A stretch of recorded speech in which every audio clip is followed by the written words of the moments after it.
Hey guys, welcome back to the podcast. I think this is episode 8 now, going strong. This one we're going to talk a bit about fitness and combat sports because I just had a fight, an interclub this last weekend. Went really well, thanks for asking. 3 rounds, 90 seconds, really good performance. This is the first time that I've felt really strong and really able to translate my training and ability on pads and in sparring into the ring. So feeling really proud, feeling really amped up. Want to fight soon, probably around September in London. If anyone wants to get tickets to that, stay tuned. You could probably come and support me. That'd be really cool. But yeah, that's what we're going to talk about today. My experience in fitness, my sort of journey within that, how I got to Muay Thai where I am now, how I feel about it, and what stopped me from starting earlier, because I think that's the shoes that a lot of people are in. And people that have started, there's so much information out there. There's so many different sources telling you what exercises to do, what to eat, why you should do certain things, and it can just get really confusing. So I want to break down what keeps me going because I have been in the gym now for probably 5 years. I don't think I've ever skipped a session because I didn't want to go ever. I've wanted to go every single time. Obviously, I've missed sessions because I was sick or away or something, but if I have time, I'm in the gym every time, and it never feels. I never have that struggle that I know a lot of people have when it comes to getting out of bed and wanting to train. So maybe I can share some insight with that. I'm also going to talk a bit about concrete steps, concrete tips that I've learned because, well, if you know me, if you've listened to any of these podcasts, you know that I'm a bit of a nerd and I tend to go a bit deep on these things. So I know a lot now without tooting my own horn about sort of nutrition, exercise selection, training principles, and, diet, supplements, all that stuff. So we're going to go into all of that if you want to listen to me instead of the uh, jacked scientists out there. That's who you should get your information from on this, to be honest. Mike Israetel is probably the best source of knowledge. But if you want to listen to me, you can. If you want someone relatable to you, listen. So we're going to start with my experience with fitness. I grew up very skinny and then tried to sort of put on weight, but without knowing what I was doing. So I just ate as much as I could. And then I ended up at 18 years old, probably skinny fat is what you'd call it, because I wasn't really training properly. I had these, I think, like 10 kilo dumbbells that I got for a birthday or something, and I would do my sort of bicep curls and push ups at home. I was too embarrassed to go to the gym, really. My friends all went, and I sort of had an excuse. I was like, yeah, I've got these dumbbells at home. I don't really need all that. I don't really care about, that stuff. It was all excuses. Obviously, everyone wants to be strong and look good. Eventually, I got round to it during lockdown. That's sort of when I started my whole. There's no non-cringe way to say it, but like self-improvement journey. Sort of looking at myself in the mirror, realizing I wanted to change physically and mentally. And so the first step of that, I think, for a lot of people and for me, should be the gym. It should be physical changes because the the things that you'll learn about yourself and about hard work, consistency, long-term thinking, sacrificing, delaying gratification, all of that stuff you learn in the gym first. And it's easy because you have visual progress right in front of you. I think especially as men, it can be really hard to abstract these ideals of discipline and hard work into things that you don't get.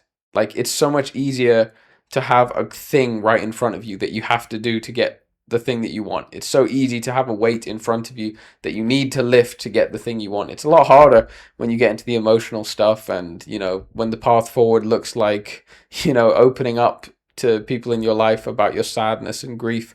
That's really difficult. What's easy and the best place to start is picking up heavy things because mentally you can wrap your head around it better.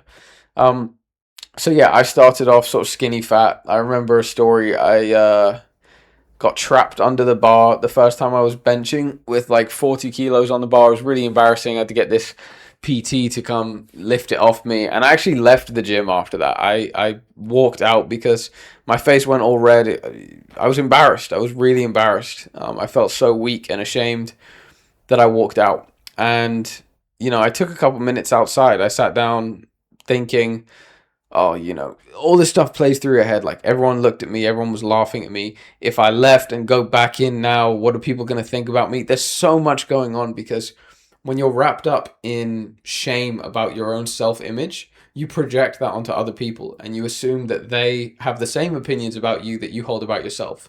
So you think that they're constantly judging you as much as you judge yourself, and you think that it's negative, the same way that you're negative towards yourself. And that just amplifies the feeling of embarrassment and shame. It amplifies your resistance to improvement because improvement requires that honesty. It requires saying, I am weak now and I want to improve. And we'll talk about this in a bit, but it's especially humbling when you start a physical endeavor or a combat sport, because you have to walk into the gym for the first time, and any notion that you had that you were physically capable in a fight has to go out the window immediately. Like, you'll be humbled so fast. Any inkling you have in your head that I could see red, I see red and I could handle everything, I'll just go crazy and, win a fight. It's so ridiculous. If you want to know exactly how ridiculous it is, if you want to speed run this humbling without having to actually go to a Muay Thai session, take a video of yourself shadowboxing right now. Just set your phone up and do it for a minute and then watch it back, and you'll realize how ridiculous you look. And it's going through those first experiences, going into the gym for the first time is an admission of your own weakness. And so everyone in there is a step ahead of everyone that isn't in there. Everyone in there is a step into honesty and self-reflection and, integrating the parts of themselves, their vulnerabilities, their weaknesses, the parts that they ignore. They're a step ahead of everyone else. So yeah, that's a very long-winded way of saying that if you want to start improving any part of yourself, start with your body, because your body is you and you are your body. This kind of ties into ego, right? If you want to start something new, especially if you're a bit older, if you're, I was 18, 19 in my first year of university, there were things that I was good at, okay? I just started a master's in engineering. I had some things in my life where I was competent, and this was one area that I had always put off. It was one area that I wanted to ignore and act like I wasn't playing the game, right? I don't want to be a meathead. Gym bro stuff is cringe. I don't want to take creatine because, it's vain. All these ways that we reason ourselves out of self-improvement because we're jealous of our own ideals. We're not going to talk about this right now, but that's what Cain and Abel is, right? He killed his own brother because he was jealous of his brother achieving his own ideal. And that jealousy of your own ideal, that's what you feel when you think about your potential, and you feel shame. That's why you feel angry at yourself that you aren't good enough. Anyway, tangent. To get good at something, you have to be bad at it first. There is no such thing as a prodigy. You don't get to just be a natural at things. You have to be bad at them at first. And most people restrict all of their willingness to be bad at things to childhood when they don't have a choice. So you take the things that you're good at when you're maybe 14 and you gain consciousness, right? You feel almost like an adult for the first time. And the things that you're doing then are the things you carry for the rest of your life. So many people live this way.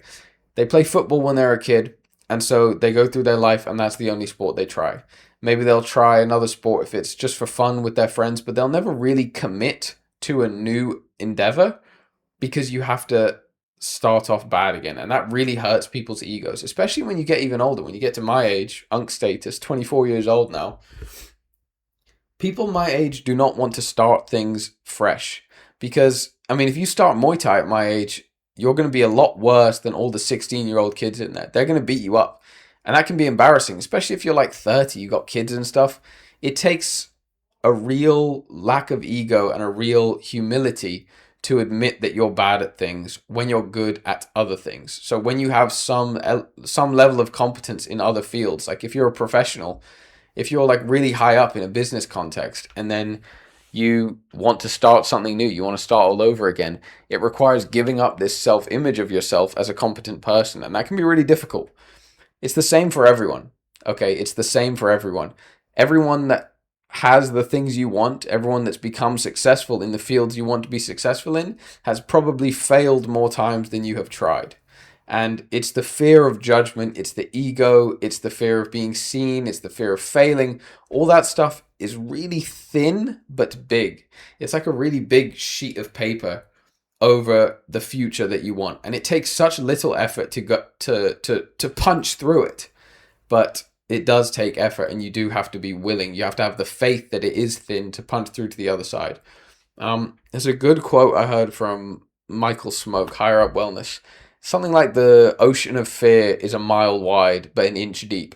And as soon as you take that first step into it, you realize you can start sprinting, right? As soon as you realize, I can take this, yeah, maybe people laugh at me, but who cares, right? I'm making a podcast right now. Think about all of the people that would laugh at you if you recorded your first podcast.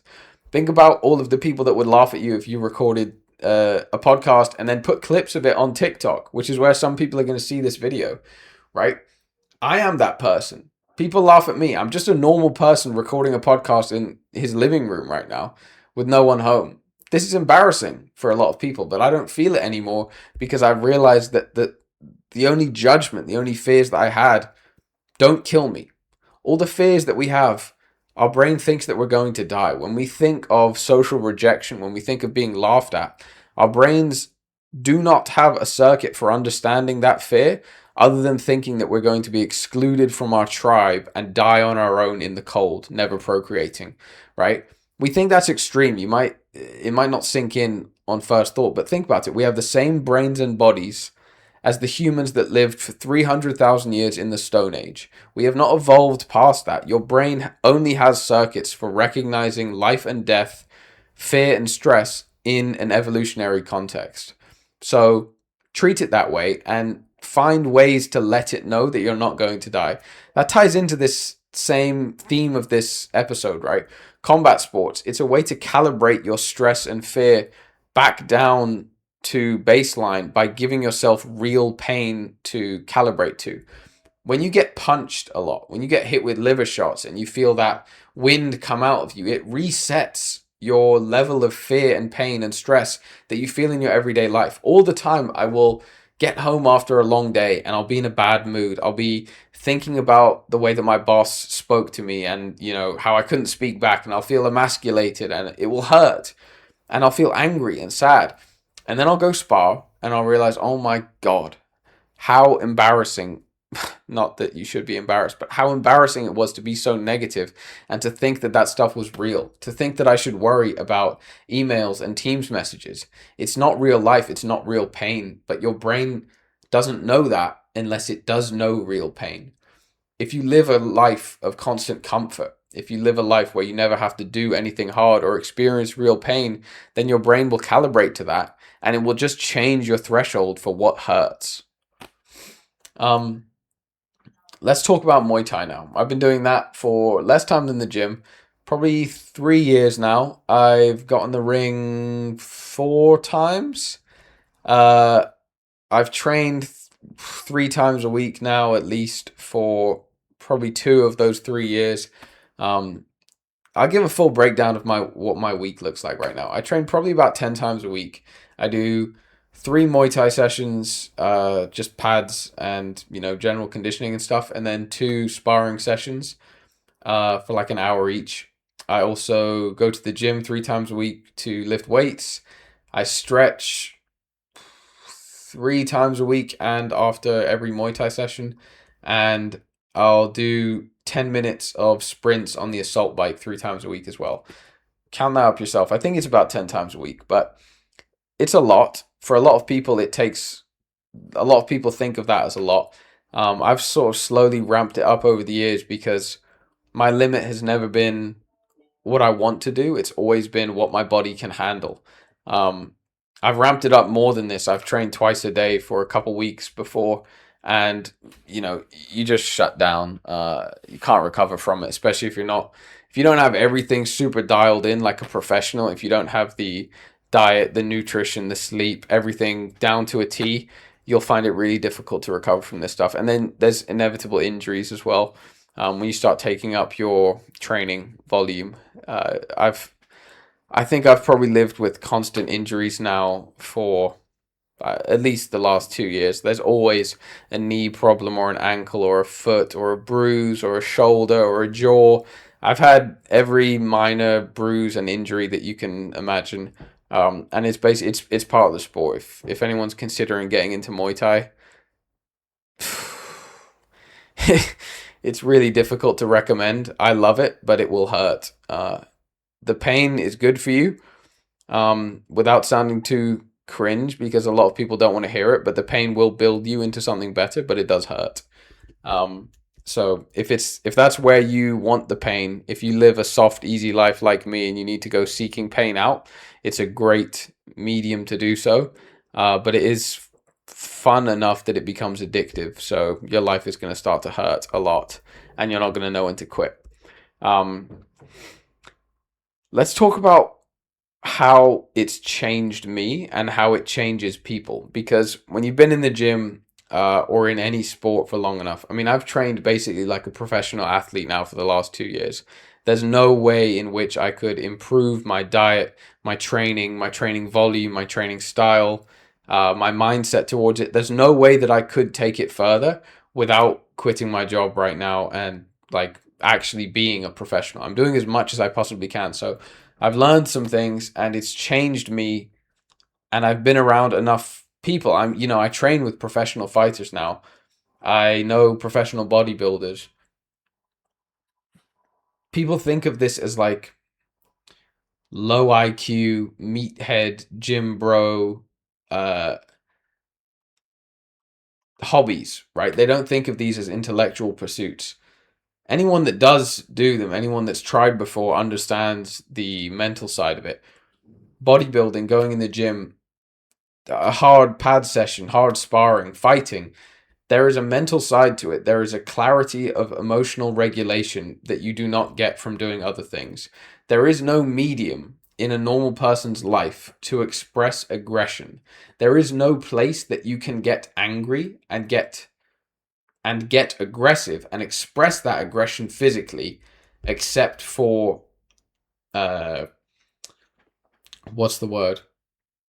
Enclosed realms of safe aggression expression, right? Places that you can get angry and exert force over other things, uh, where you're not going to scare people, right? If you go home to your family or your girlfriend and you start, shouting and pushing things and getting angry, it's going to scare her. Even if you have the best relationship, even if everyone understands that you're not angry at them, you're just angry, it doesn't work. But anger is a real emotion. People feel it and it needs to be expressed. It needs to come out somehow.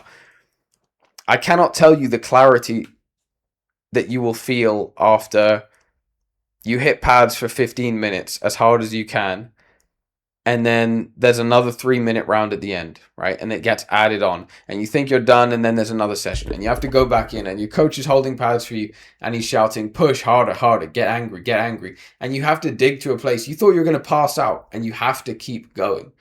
It's in those moments where you realize that you can access something within you. You can get real fight or flight. You can get the genuine adrenaline burst that you just don't feel anywhere else in your life. Whenever you feel that coming on, you try and calm it. You try and take deep breaths. You try and relax because it's uncomfortable and you don't have an outlet to express it. When you do express it, you get a clarity of emotional regulation, because when you suppress one emotion, you suppress all emotions. And there is no way to flatten your emotional spikes on both sides, on just one side. If you want to not feel sadness or not feel anger, not express those emotions, then you will not be able to feel happiness and joy and clarity to the same degree. You can't do one without the other. So you need a medium to express those things. You need a medium to express anger, especially as a man, because your anger manifests physically. When men get angry, and this is obviously an average, this is a mean, this is data, it's not my opinion. Not that anyone is going to listen to this and get angry at me, but men express anger physically, women express anger and aggression through generally gossip, reputation destruction, um, verbal bullying. Men, it's always physical. And we've outsourced physical aggression to the police because that system works. Uh, Men don't need to fight in the street anymore when another man does something wrong because we can call the police. And in most situations, that works fine. But it doesn't get rid of the feeling that you have as a man when you see something where you should step in. We've removed that from our society so fully, but we can't remove those feelings from our bodies. We can't remove them from our biology. So you need a medium to express it. This is a very long-winded way, again, of saying that it provides a medium to express emotions that you can't express in other places, and it provides you with this feeling of confidence and release that comes from understanding your capabilities and the full range of the emotional spectrum, and being safe to feel and express your emotions, because that accesses joy. And a lot of people don't have ways of accessing joy anymore in their lives. That's why people feel stuck, directionless. Numb is the description I hear a lot. There's an antidote to that, and it's the same with the gym. Again, people just don't understand this when I tell them it. They think it's cringe. They don't get it. But people that have been there, they understand it. People that are willing to accept being cringe, they understand this. Before a big deadlift set, sometimes I'll put my headphones on. I'll put my I've got a playlist called Walkout of all the different candidates for my walkout songs, because they get me fired up. But I'll get emotional. I'll put Eye of the Tiger on and tear up sometimes before a big deadlift set. And for so long, I was so confused about this. I was like, why? Like, what emotion is that I'm feeling? And then what you realize is it's just raw emotion. It's just the fact that there is so much going through your head because you combine. I mean, for me, I visualize, I need to lift a car off my family, or I visualize. There's a top tip, an aside for a sec.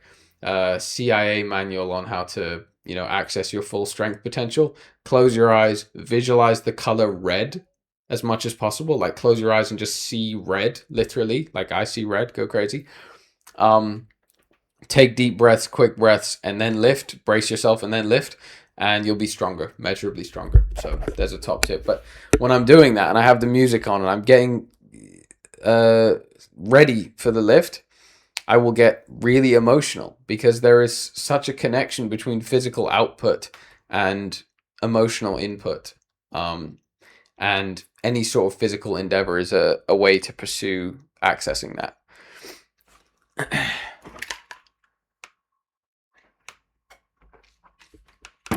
Water break. I've got an example of the confidence that I feel, and a sort of moment where I realized what I had gained from doing this stuff, because it's so gradual. Like, it's the same as actually building the muscle and actually building your physique. It's so gradual that you won't notice, but you'll see someone that you haven't seen in years and they'll be like, oh my God, you've got huge, or wow, you look amazing. And you don't realize yourself, right? That body dysmorphia never goes away. When I think of myself, I still think of myself as skinny, fat, not impressive. I don't, it never changes in your head. But the cool part is every time you look in the mirror or every time you meet someone, you're surprised, right? Every time I look in the mirror and I walk past, I'm like, whoa, holy shit, I'm fucking huge. And it's so much fun. But it never changed. The default hasn't changed in my head yet. And the same is true for the confidence. And that's what fighting has done for me. Like actually fighting, getting in the ring, it's like a stack of evidence that I can actually fight. I've been doing it for like 3 years. I've trained so hard, but still, you don't get the confidence like, oh yeah, I actually am good. I actually can handle myself. I actually do deserve confidence, until you have proof. Like a couple months ago, I was in the pub with some friends, and there was this drunk guy that came in. I think he was like arm wrestling us. We thought he was harmless, and then he kicked off at someone else in the pub, got thrown out, went out the pub screaming, shouting, whatever. The other guy followed him out. They walked up the street. The drunk guy hits him, basically, up the street. And we were watching this from outside the pub, thinking, bystander effect, should we step in? Like, when should we separate them? We waited too long, basically, and he hit the other guy, dropped him. He's on top of him, kept hitting him on concrete, like not good. Uh, and I, I don't know how to not like accidentally be David Brent and seem cringe here, but fuck it. Like I ran over and grabbed the guy, moved him off, held him down, got the other guy up. My friends followed me, of course. Um, but I felt really proud in that moment afterwards because I realized that I led the charge, and this might seem, I don't know, it might sound arrogant or something, but I'm not the sort of person in my head that would do that. I've never been the sort of person that would do that. I was always very scared of conflict, very physically unassuming. Um, I did not feel capable in that realm. I was always very scared. And it was in this moment where I realized that my heart wasn't beating that fast. I felt confident. I felt able to command the situation. I felt comfortable that if it escalated and the guy started trying to hit me, I probably could have killed him. You know, that's such a weird feeling. It's such a weird idea to have when you go from skinny and weak and scared your whole life to catching yourself thinking like, yeah, I would have been fine. When you've trained as much as I have, even just getting in the ring once probably puts you ahead of 99% of other people in the world. Being able to not gas out after like 3 rounds of hard sparring or fighting, that probably puts you like another 99% ahead. And you don't realize this until you walk around the real world. Especially people on TikTok hate this. I made a couple videos saying like I could kill 99% of people, trying to rage bait people, but it worked obviously. But I mean, I worked out the stats. I did a chat GPT stats dive and checked, how many people actually train combat sports, how many people can, have certain strength standards, how many people can run a 5K, shit like that, average heights and weights and stuff. And I definitely could kill 99% of people. That 1% of people know who they are as well, and they're not the ones getting rage baited. Basically, people hate to hear that it works. People hate to hear that you get this confidence. But sorry, I've gone on another tangent. The point was the confidence that you get in yourself is really incredible. And it's only in moments where you can look back and get the clarity and realize like, okay, maybe I have made a change here. Maybe I do look different from the version of myself that I think of. That's where that confidence comes from. Like I think back now and I'm so proud of all the times I've gotten in the ring, all of the times that I've trained other people and helped other people now. It's a feeling I wouldn't trade it for anything. I mean, that's part of the reason why I think I've been more willing recently to move away from a traditional career and a 9 to 5, because before that I just didn't have the confidence that I could do something different. I assume you have this mindset of low agency, of low self-belief in yourself, and it extends across everything. It extends across relationships, career, family. All this stuff is the same one confidence. It's the same one self-belief that extends across everything in your life. So when you build it in one area, you get to use it in all the other areas. You get to use your confidence from the gym in careers, in interviews.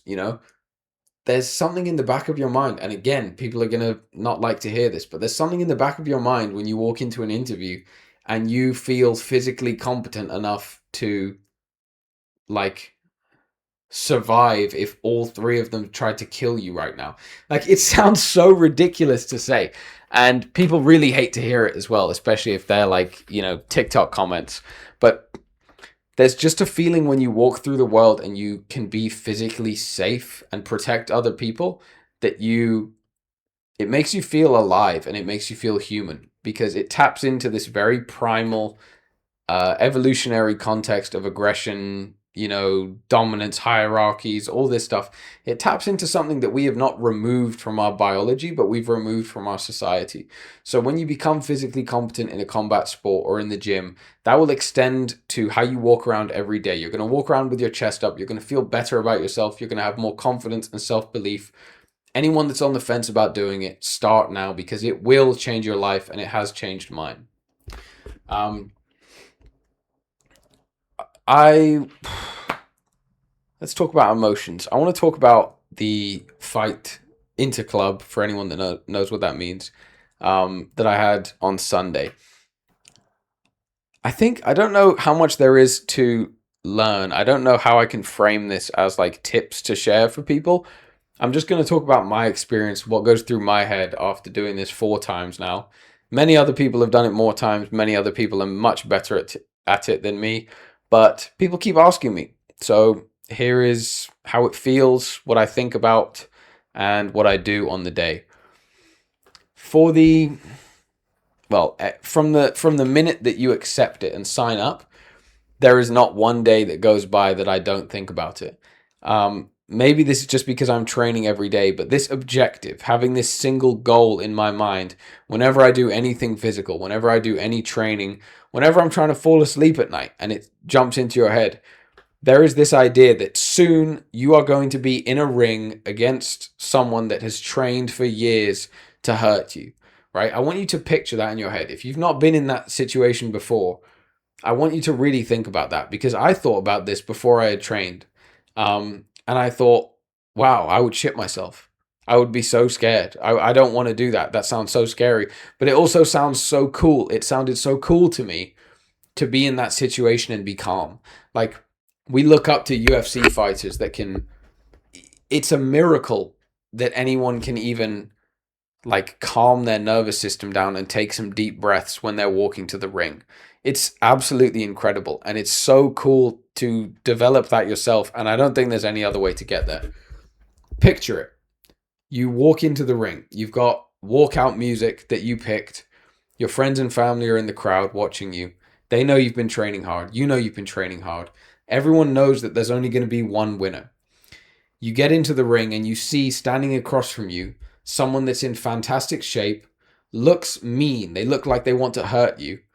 And you know that they've been training for the last 3 years, basically round the clock, to win a fight against you. They've been training to be as, I'm not going to say lethal because it's not like a fight to the death, but Muay Thai is basically pretty much anything goes, right? Elbows, knees, clinching. They're going to try and hurt you. They're going to try and win. And the only way to win is to hurt them more, right? Is to score more. Otherwise you lose. There is no hiding, there's no backing away, there's no team behind you. And that feeling of adrenaline is completely indescribable. But we haven't got there yet. This is just in your head. And this is what goes through my head in the months leading up and the weeks leading up. And it ramps up. You think about it more and more. But every time I'm in the gym, every time I'm on the assault bike, every time I'm lifting something heavy, every time I'm hitting pads, every time I'm sparring, this is what's in the back of my mind. It's probably obsession. I think it's healthy, but it helps with what I was talking about earlier with the down regulating your stress and fear in other situations, because when people are talking to you at work about their weekends and you're discussing the project you're working on, you've got in the back of your mind, yeah, I'm gonna fight someone in a couple months. Like, this really isn't that important. I've got physical safety, fear, and stress is on my mind right now, and so it recalibrates the rest of your life to this new goal. I think it's so useful to have a single goal, but that's another tangent. As you build up to the fight, I'm getting more nervous, more scared. I get really scared before every fight. I think everyone does. I mean, Mike Tyson talked about the fear that he had before fights, because, I mean, it's not just the fear that you might get hurt. It's the fear that you might hurt someone else. I mean, I'm a nice guy. I'm like a normal guy when I go around. In my day-to-day life, when I spar people, I don't want to hit them too hard. I don't ever have this ego. If anything, I go too soft, and I'm always checking with people like, is that all right? Should I go lighter? But there's this deep fear, and there's this deep emotional,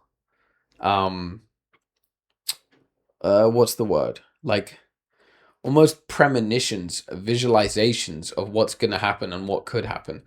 And as that builds up, you get more and more fear, you get more nerves, you get more anxiety. And for the first fight that I did, I got more confident as the time went on as well. I was convinced I would win.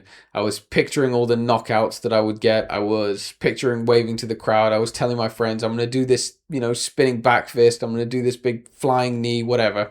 I didn't do any of it. I lost my head in the first round. I caught the guy once or twice, and he looked a bit rocked.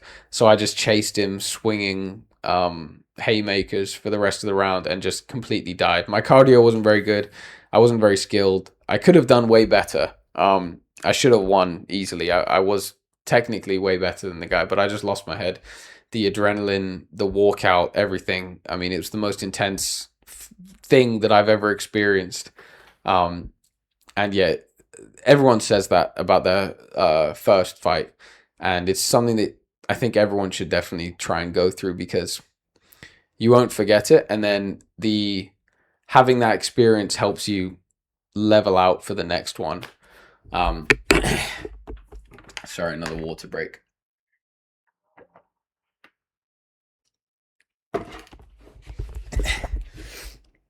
But yeah, every fight after that has been sorry. Every fight after that has been essentially the same. Fear leading up to it, and then this last one, what I've been trying to get better at is techniques to calm my mind and translate that fear into excitement. See, neurally, like in your brain, they're really, really similar, fear and excitement. And self talk is something that I've been trying to work on, like actual changing your self belief, because prayer and positive self talk works even if you know that you're doing it. It's the same as prayer. Prayer works even if you don't believe in God. It's the self belief and it's the stating, it's almost like manifestation. Like you've probably seen maybe videos of Ronaldo standing over a free kick and he says, "You can do this. You've done this thousands of times before. You're the greatest." Just like in training, you can do this, kick the ball, do it well. He'll say all of these things over and over in his head. And so on the way driving to this last fight, I had my walkout playlist on. I was listening to Eye of the Tiger and Creep by Radiohead. That's my walkout song, by the way. I was getting all this, emotionally charged up, psyched up. And I was saying to myself, you've trained hard. You train harder than everyone. You're the smartest. You're more dedicated than everyone. You've got you're the fastest. You're the sharpest. You've got the strongest punches. You've got the best kicks. You've got the sharpest knees. You're going to win. You're going to win. You're going to win. You're going to win. You're excited. You're excited. You're excited. Saying, and I would alternate as well between I'm excited and you're excited, myself in the first and third person. And it works. It really, really works. It feels cringe at first. But there's a reason that pep talks work. There's a reason that, your corner man talks to you during the in between rounds and tells you the things that you need to hear.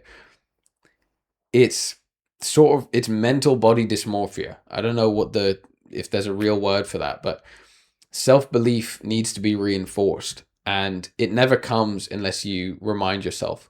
You will always be skinny. You'll always be shit at fighting. You'll always be weak. You'll always have shit cardio in your head because all that happens is you're the exact same person, but your cardio is better.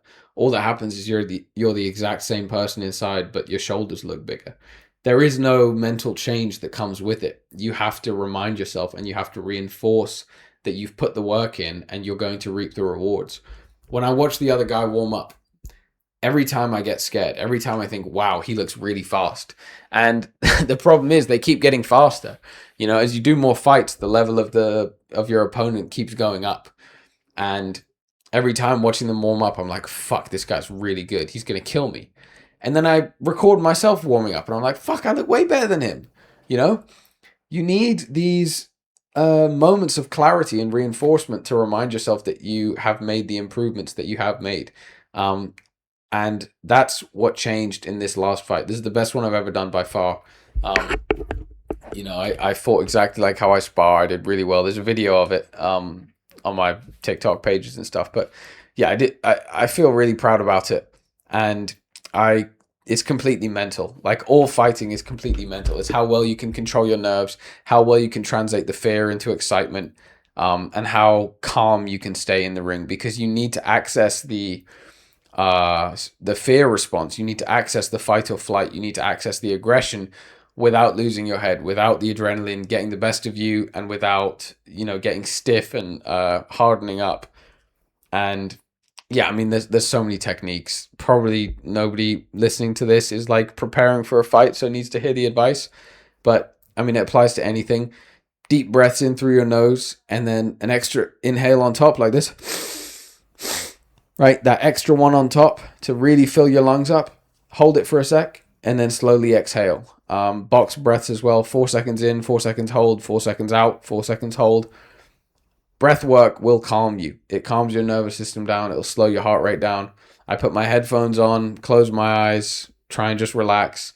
And then as it gets closer to the fight, I'll change the music in my headphones, make it more intense. I'll start shadowboxing, warming up, stretching, visualizing what's going to happen, telling myself what I'm going to do. Like I said, self-belief, visualization and positive self-talk, sort of affirming what you believe the future will be, so that your body knows that you're acting towards something you believe in and you don't have doubt. When you let the doubt creep in, when you think, what if I get too tired, right? And you start holding yourself back from pushing too hard because you don't want to push too hard and get tired, you don't access your full potential. I did this in my second and third fights.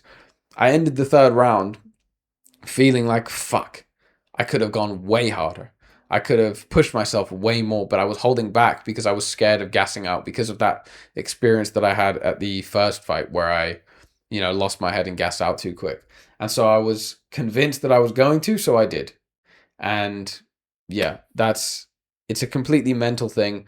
Anyone that thinks fighting, training, any of that stuff is like a gym bro, I don't know how else to describe it. It's an art. It's the art of war. It's martial arts.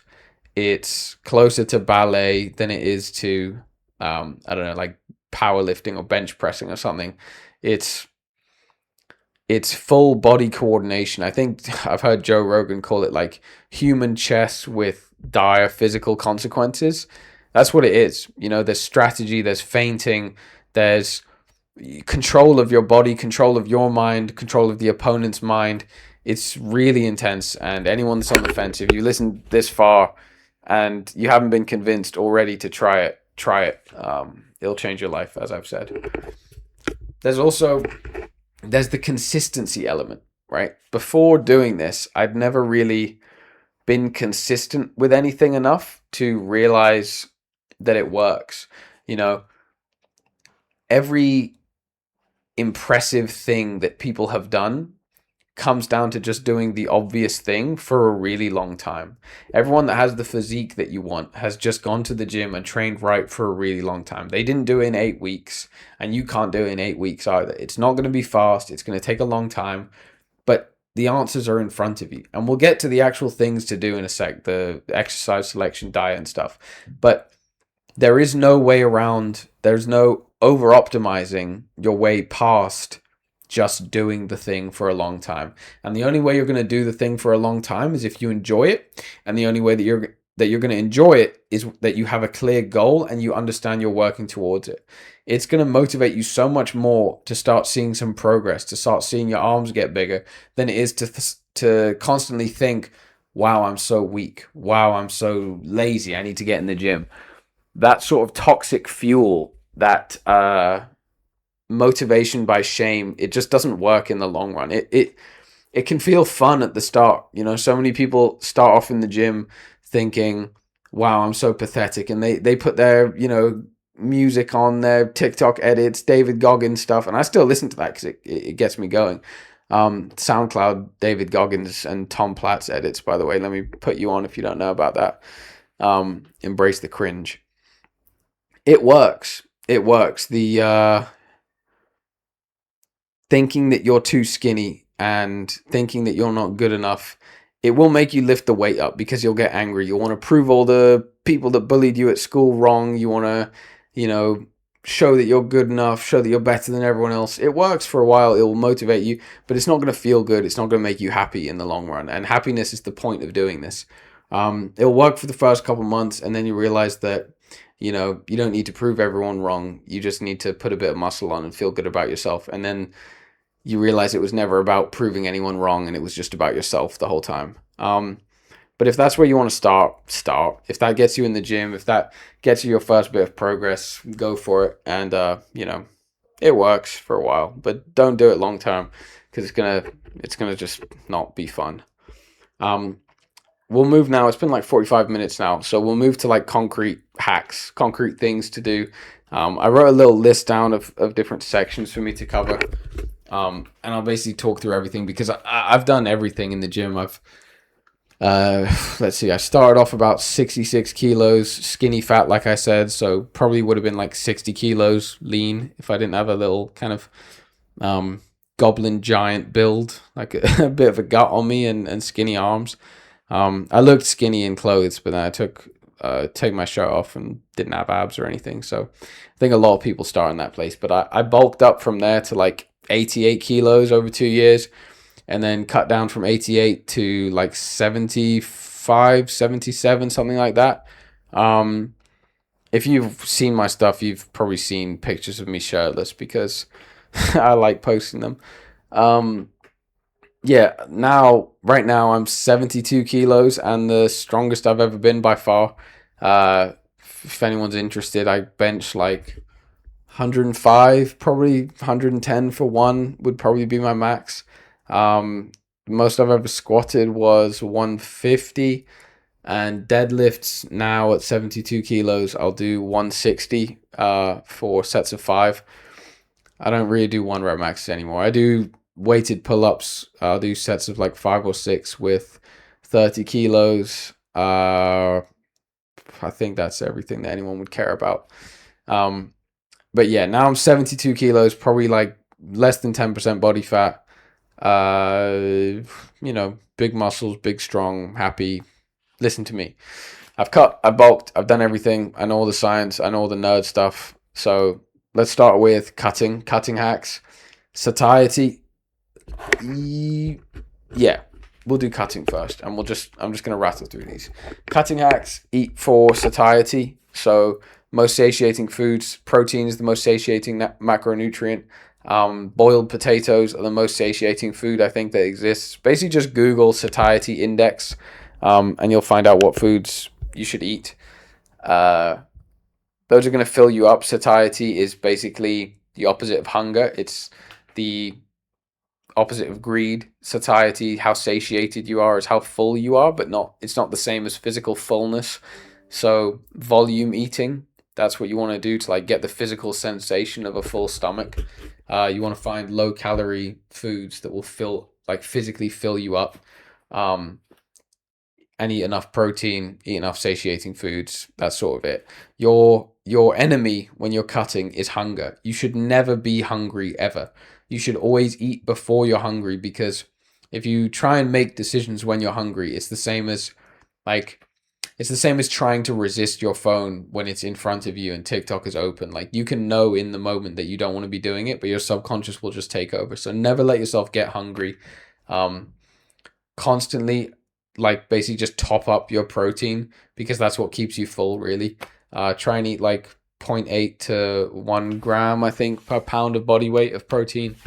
That's probably it. Best foods, I mean, lean meats. Skyr is my favorite. It's like a yogurt thing. It's like high protein, low fat. Drink lots of water. No liquid calories. You probably know the basics. I don't really have anything too crazy on that. Bulking is really easy for a lot of people. It wasn't really easy for me. Uh, there's not really any hacks other than eat more. If you want to get really niche, eat a lot more fats. Fats are 9 calories per gram. Carbohydrates and protein are both 4 calories per gram. So add more healthy fats. It's going to be a lot easier. You can eat 100 grams of fat versus 100 grams of carbohydrates, and you get double the calories. So less lean meats, chicken thighs, fattier cuts of beef, cheese, olive oil. Put olive oil on everything. And a bit of a weird tip, but it works for me because maybe I'm just insane.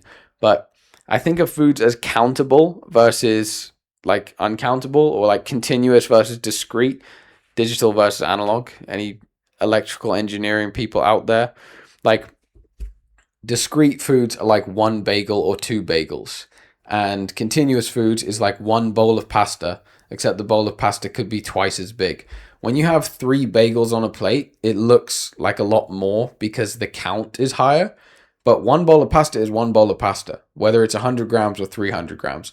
And again, maybe this is just my brain being insane, but it feels a lot easier to eat if it's just one thing, instead of trying to like eat 5 bagels in one sitting. I used to eat I would get 300 grams of dried pasta in a bowl, like 4 eggs and half a pack of bacon, and make a carbonara that was like something like 1,300 to 1,500 calories. This is like half a block of parmesan as well, cheese. It was like 1,300 or something ridiculous calories and only like 60 grams of protein. But I had my protein from other things during the day. But basically, try and eat one, just try and eat big meals with lots of fat, and you'll be okay. Most people don't really struggle with bulking. Most people struggle with cutting. But yeah, if you're one of those people with low appetite, those are my tips. Exercise selection. This one's easy. Do whatever you like, whatever you enjoy, is because that's what you're going to be consistent with. Right now, because I was training for a fight and I'm prioritizing Muay Thai a lot more at the moment. I just do my gym routine is just bench, weighted pull-ups, Romanian deadlifts, and leg extensions. And then once a week, I'll do some arms and shoulders as well, just because I'm vain and I don't want them to get too small. But just do what you enjoy. Try and hit full body. Try and hit. I only do 2 working sets per muscle group around RPE 9, or I just fail. People that don't know what that means, RPE is rate of perceived exertion. It's the inverse of RIR, so reps in reserve. That's how many reps you want to leave in the tank at the end of the set. So how close to failing do you want to be? You basically want to max that out without failing. There's a stimulus to fatigue curve that peaks. So the max stimulus with the optimal lowest fatigue is around RP 8 or 9. And then once you do fail, yeah, you get a bit more stimulus, but you also get a lot more fatigue. So if you're doing high frequency, low volume training like me, training full body 3 times a week with just 2 working sets, you want to keep fatigue minimized and keep stimulus high. The more sets you do in the gym, I only do 2, as I said, the more sets you do in one session, the less stimulus you get and the more fatigue you get. So you get diminishing returns. The first set, it basically drops by 50% the more sets you do. So the first set you do, you get, let's say, 100% stimulus. The second set you do, you add another 50%. The third set you do, you add another 25%. So 1 set you get 100, 2 sets you get 150, 3 sets you get 175. But you're adding more fatigue and you're adding more time as well. Like I'm actually restricted by time in the gym because I go on my lunch break at work, which I don't actually really get a lunch break.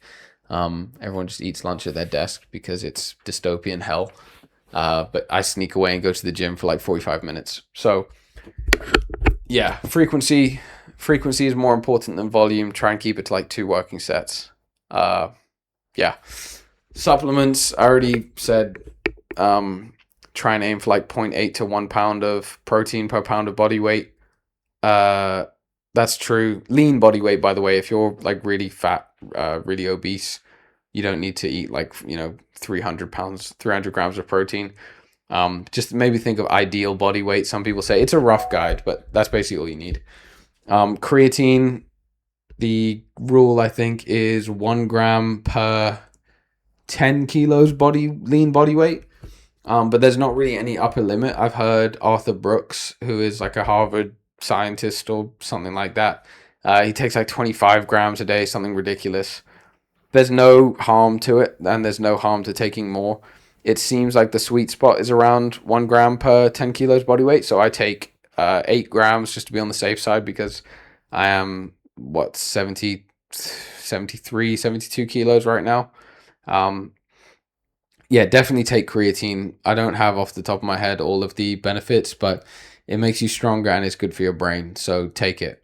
All of the supplements that I take, I knew at some point what they do and why they're good, but I forgot now. I just trust my past self to have made the right choice and listened to the right people.